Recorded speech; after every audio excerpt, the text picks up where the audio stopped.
Movie की शुरुआत तब होती है जब धरती पर एपोक्लिप्स छा गया है, जिसके कारण धरती अब रहने लायक नहीं रही। इसलिए कुछ आर्किटेक्ट्स और इंजीनियर्स ने मिलकर आने वाले जनरेशन को प्रोटेक्ट करने के लिए एम्बर नाम का अंडरग्राउंड सिटी तैयार किया, जब तक धरती फिर से रहने लायक ना हो जाए, और इस उम्मीद में कि आने वाली जनरेशन को धरती के बारे में कुछ याद न रहे, ताकि वो तब तक वहाँ बने रहे जब तक उनका बॉक्स 200 साल बाद खुलने पर उन्हें आजादी का इंस्ट्रक्शन दिखा सके। उस बॉक्स को सिटी के सबसे पहले मेयर को रखने के लिए दिया गया, और इस तरह वो सदियों से mayor to mayor pass on होते गया। पर समय के साथ वो भूल गए कि इस बॉक्स में आखिर क्या है, और फिर एक समय 7वां मेयर बिना अगले मेयर को पास ऑन किए ही चल बसे, और वो बॉक्स समय के साथ लोगों की नजर से गुम हो गया, जो 200 साल बाद अपने आप खुल तो गया, पर उसका प्रयोग करने के लिए कोई ना देख सका। अब कुछ और दशक बीत जाते हैं और मूवी अंडरग्राउंड एम्बर सिटी की तरफ मुड़ जाती है, जो कुछ डिफाइंड सिस्टमैटिक नियम पर चलता है, जैसे food supplies, washing department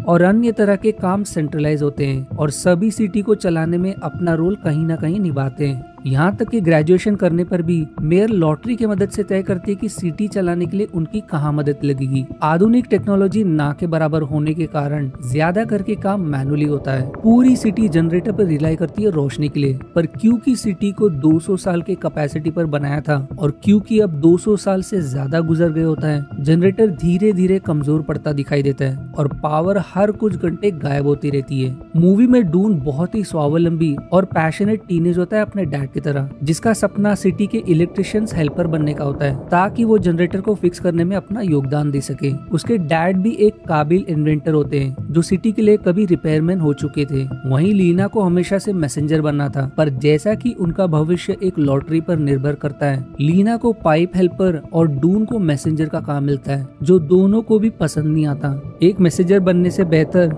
Doon Leena से अपना काम अदला बदली करता है, क्योंकि इससे कम से कम वो जनरेटर के इर्द गिर्द मौजूद रहेगा। वहीं आखिर में लीना को उसका फेवरेट जॉब मिल जाता है, जिसकी खुशी वो अपने दादी माँ से शेयर करती है, जो बूढ़ी होने के कारण उनकी मेमोरी कमजोर पड़ने लगती है। दिन बीतने पर लीना अपनी छोटी बहन को हमेशा की तरह सुलाने के लिए अपने डैड के रिकॉर्डेड कुछ वॉइस कॉल्स आंसरिंग मशीन द्वारा सुनाती है, क्योंकि उसके डैड अब नहीं रहे। उनके वॉइस कॉल्स में कुछ अन्य लोगों के, जैसे बोरो नाम के इंसान की भी आवाज सुनाई पड़ती है, जिसने उसके डैड के लिए एक मैसेज छोड़ा था कि उसने किसी चीज पर अपना इरादा बदल दिया है और वो उसके साथ है कहकर वो मैसेज वहीं कट हो जाती है। अब अगले दिन लीना अपने पहले दिन के लिए उत्साहित, उसे अपना काम का पहला असाइनमेंट मिलता है, अपने चहीते आंट को मैसेज डिलीवर करने का। पर फिर उसी दौरान कोई पुअर मैन की चीख सुनाई पड़ती है, जो सिटी के अननोन डार्क लोकेशन से डर के मारे बाहर निकलता है, जहाँ सिटी के लोग को जाने की अनुमति नहीं होती। वो एकदम घबराया लोगों को समझाने की कोशिश करता है कि उसने अननोन रीजन में कोई अजीब क्रीचर देखा, जो उनके घर से भी विशाल था, पर उसके बातों पर कोई यकीन नहीं करता और सिटी के रूल्स तोड़ने के लिए ऑफिशियल्स उसे अरेस्ट करके ले जाते हैं। पर लीना चतुराई से उसके हाथ से गिरे क्रीचर का कोई कांटा उठा लेती है। वहीं डून भी अपने काम के लिए रिपोर्ट करता है, पर अब उसे धीरे धीरे समझने लगता है कि सिटी का पूरा सिस्टम ढहने के कगार पर है, क्योंकि उनके पास जनरेटर या पाइप्स को फिक्स करने के लिए नए पार्ट्स नहीं है। इसलिए उन्हें अब जुगाड़ से काम चलाना पड़ रहा है। इतना कम नहीं कि सिस्टम को ठीक करने के पीछे अब तक कितनों की जान गई, जिसमें से एक का उसे हेलमेट मिलता है, जो पाइप्स को फिक्स करने के चक्कर में डूबकर मारा गया। उसके मेंटोर सल के बर्ताव से साफ समझ आता है कि सभी अब हार मान चुके हैं सिस्टम से, इसलिए सभी अपने काम से काम रखते हैं। उन्हें अब परवाह नहीं कि कैसे उनकी समस्या को परमानेंटली फिक्स किया जा सके। पर डून में अब भी कुछ करने की जुनून होता है, इसलिए सल को बिना बताए उससे टनल का मैप झटक लेता है। टनल को एक्सप्लोर करते दौरान उसे एक लॉक चेम्बर मिलता है, जो सरप्राइजिंगली मैप से मिटा हुआ होता है। वहीं उसे एक ऐसा टनल दिखाई देता है जहाँ पे पूरा अंधेरा छाया होता है, पर किसी को नहीं पता कि उसके आगे क्या है, और वो स्मार्टली दूसरी तरफ निकलता है। पर कुछ दूर जाने पर उसे कोई पुली दिखाई देता है, जिसके मदद से ऊपर चढ़ने पर वो सिटी के स्टोर रूम जा पहुँचता है, जो सिटी का फूड सप्लाई होता है। पर वो रूम खाली के बराबर होता है, जिसका मतलब है कि फूड सप्लाई सिटी के लिए कम होते जा रहे हैं, जिसका गार्ड लूपर को डून के ताक झाक करने पर उसे गुस्से से निकाल देता है। पर तभी पावर फिर से चली जाती है और इस बार काफी समय बाद लौटती है, जिससे लोगों में डर बनने लगता है और काफी मुश्किल के बाद जुगाड़ से उसे टेम्पररी फिक्स करने में कामयाब होते हैं। इन सब डर सिचुएशन में लीना अपने ग्रैनी और छोटी सिस्टर का हालचाल देखने के लिए घर पहुंचती है, जहां उसकी ग्रैनी इन सब केओस में उसे कुछ बताने की कोशिश करती है कि घर में कोई चीज रखी है जो उसके ग्रेट ग्रैंड डैडी ने छोड़ी थी,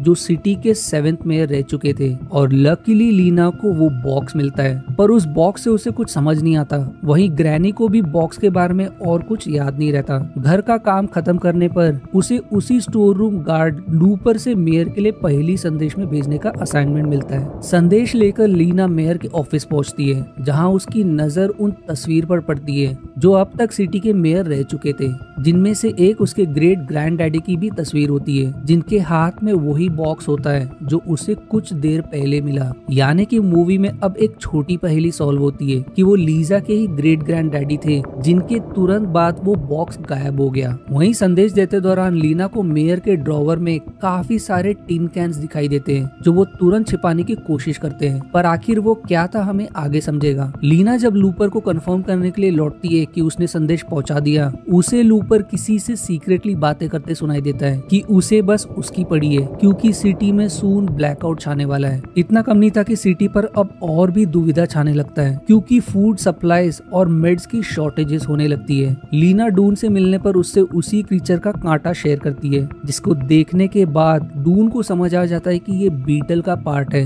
पर बीटल इतना बड़ा कैसे हो सकता है? उसके डैड के पास भी कोई जवाब नहीं होता और वो किसी कारण से उसे इन सब में पढ़ने से मना करते हैं। जनरेटर की खस्ता हालत के बारे में भी वो बात करने को तैयार नहीं होते। वहीं लीना अब बॉक्स के रहस्य को पता करने में लग जाती है, जिसे वो सबसे पहले डून से शेयर करती है, जिस पर कोई मार्किंग, अजीब सा शाइनी बैग जैसा और कुछ पेपर के टुकड़े मिलते हैं, जिन्हें जोड़ने पर उन्हें एक बड़ी खोज मिलती है कि ये एम्बर सिटी से निकलने का नक्शा है जो टनल से गुजरता है। पर लीना को एक चीज अजीब लगती है कि आखिर ये इंस्ट्रक्शन को सर्कुलर मैनर में ही क्यों लिखा गया। और उस कंफ्यूजन को अभी के लिए इग्नोर करते हुए तभी डून को याद आता है कि इस इंस्ट्रक्शन का उस मैप के अननोन लॉक डोर से कुछ संबंध हो सकता है। इसलिए तुरंत चोरी छिपते टनल की तरफ बढ़ते हैं, जहां उन्हें कोई लंगड़ाता भागते दिखाई देता है और जिसके हाथों से कुछ खाने के पैकेट्स गिरा मिलता है। पर अब उन्हें सवाल आता है कि आखिर इस तरह के महंगे फूड आइटम्स कहां से आए, जबकि ये कब का मिलना बंद हो गए। वहीं स्टोर रूम में तो फूड की सप्लाई ऑलरेडी कितनी कम हो गई है, पर इससे पहले कि वो इसके तह तक पहुंच सके, उनके रोंगटे खड़े हो जाते हैं, क्योंकि कोई भयानक मोल लाइक क्रीचर उनके पीछे पड़ जाता है। दोनों बचते बचाते उसी स्टोर रूम में जा छिपते हैं, पर वो वहां भी पहुंच जाता है। पर अंत में दोनों टनल के रास्ते से बचकर निकल भागते हैं।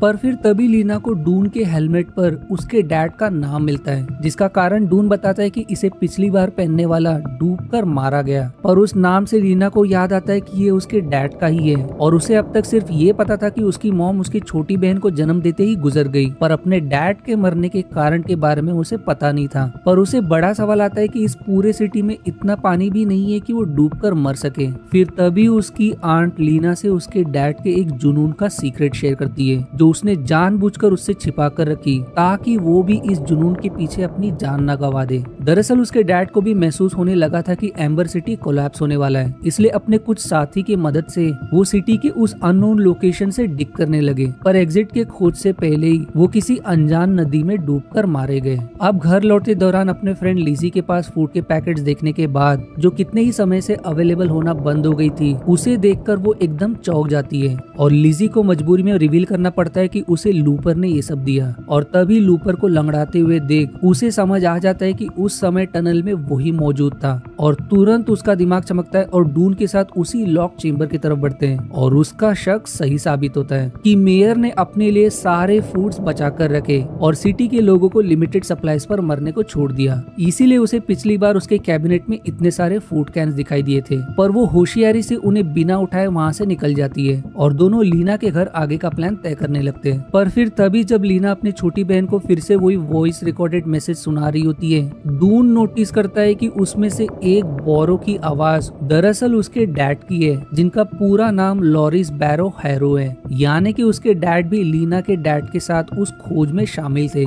जिन्होंने ये बात उससे छिपा कर रखी ताकि वो लीना के डैड की तरह इस जुनून में जान न गवा दे। अब हमें समझ आता है कि शुरुआत से वो क्यों उसकी उन खोज और जनरेटर के बात को इग्नोर कर रहे थे। वो अपने डैड को कन्फर्ट करता है कि आखिर वो उस अननोन लोकेशन तक कैसे पहुंचे, ताकि उसके पास जो खोज की जानकारी है उनके जानकारी की मदद से वो शायद यहाँ से निकलने का रास्ता पता कर सके। वहीं दूसरी तरफ लीना मेयर का पोल खोलने के इरादे से मेयर के ऑफिस पहुंचती है, पर नादान को खबर नहीं कि मेयर के ऑफिशियल्स भी इसमें मिले हुए हैं, जो उसे मेयर के हवाले कर देते हैं। पर इसी दौरान लीना नोट करती है कि मेयर के गले में भी बॉक्स में मिले बैज की तरह वही बैज है, और जैसा कि उन्होंने अब तक साबित किया कि उन्हें सिटी के लिए कोई परवाह नहीं है, सिटी का पावर फिर से जाते ही वो मौका देखकर उनके गले से वो बैज झटक कर भाग निकलती है। पर मेयर के ऑफिसर्स उनके पीछे पड़ जाते हैं, जो उनका पीछा करते करते डून के घर जा पहुंचते हैं, पर उसके डैड होशियारी से उसे भगाने में मदद करते हैं। दोनों आंट के उसी सीक्रेट लोकेशन जा छिपते हैं, और अब उनके पास वहाँ से भागने का और कोई चारा नहीं होता, क्योंकि मेयर के गार्ड्स बाहर उन्हें ढूंढ रहे होते हैं। अब कोई और चारा नहीं, इसलिए उसकी नजर उसी मशीन पर पड़ती है जो उसके डैड ने लीना के डैड के साथ यूज की थी एग्जिट के खोज में। दोनों कैसे तो मशीन का यूज करते हुए सिटी के कूड़ेदान से निकलते हैं। अब मेयर का और उनके बैच को मिलाने के बाद उन्हें जनरेटर का साइन दिखाई देता है,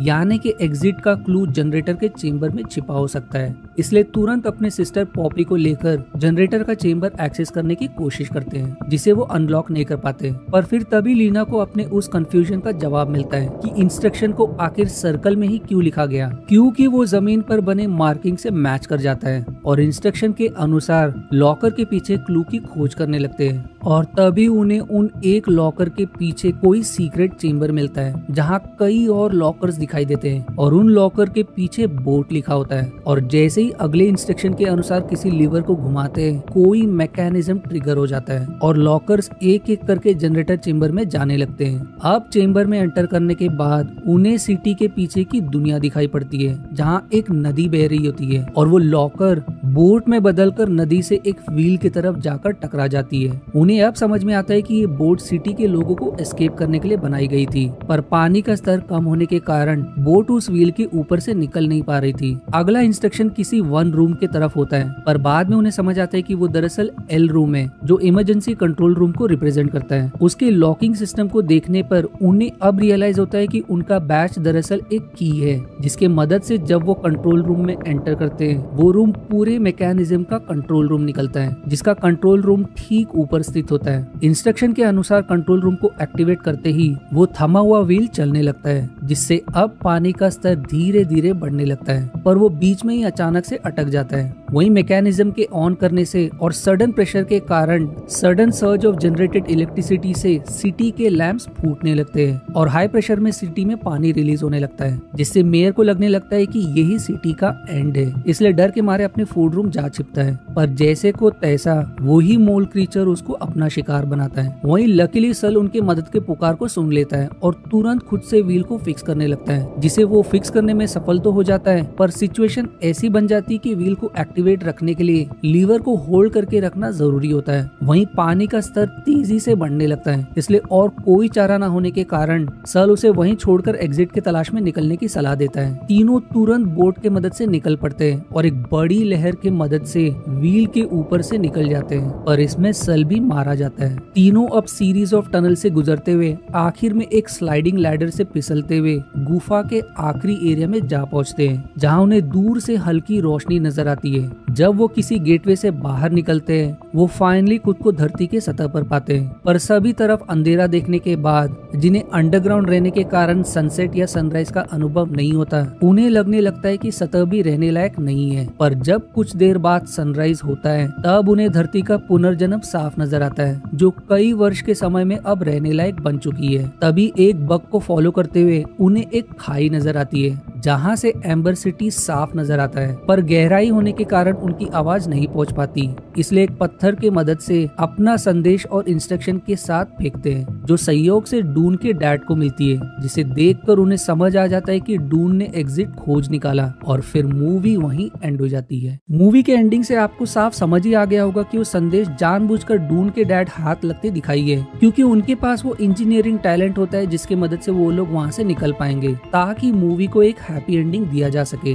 वहीं अगर आपको ये सवाल आ रहा होगा कि अगर वो सिटी के लोगों को सीधा देख सकते थे तो नीचे के लोगों को ऊपर की रोशनी कैसे दिखाई नहीं दी? वेल, इसका लॉजिक ये है कि पहले तो सिटी अंडरग्राउंड में होने के कारण वहाँ हमेशा लाइट की मदद से रोशनी बनी होती थी। वहीं एक आखिरी सवाल कि आखिर में क्लूज को इतना सीक्रेटली क्यों बनाए रखा? वो सारे मैकेनिज्म और क्लू इस तरह क्यों छिपाए गए जो आसानी से मिल ना सके? दरअसल उनका प्लान ही था कि सिटी के लोगों को पता न चले कि धरती नाम की कोई जगह है, ताकि वो अपना 200 साल तक का समय अंडरग्राउंड इसके बारे में बिना सोचे निकाल सके और समय आने पर उस इंस्ट्रक्शन की मदद से वो पता कर सके कि यहाँ से निकला जा सकता है। और आखिर में मूवी के नाम का मतलब है अंगार, यानी कि रोशनी से भरा शहर। मुझे ये मूवी वन टाइम वॉच लगी, बट डेफिनेटली ये आपको अंत तक बनाए रखेगी कि आखिर यहाँ से एस्केप कैसे होगा और वहीं धरती 200 साल बाद कैसे दिखाई देगी। वैसे अंडरग्राउंड सिटीज की मूवी में आपकी कौन सी मोस्ट फेवरेट मूवी रही? मुझसे अपने फेवरेट मूवीज जरूर शेयर करें। आशा है आपको मेरी एक्सप्लेनेशन पसंद आई। यदि हाँ तो प्लीज वीडियो को लाइक करना और चैनल को सब्सक्राइब करके सपोर्ट करना ना भूलें। मिलते हैं अगले एक्सप्लेनेशन वीडियो में, तब तक के लिए धन्यवाद दोस्तों।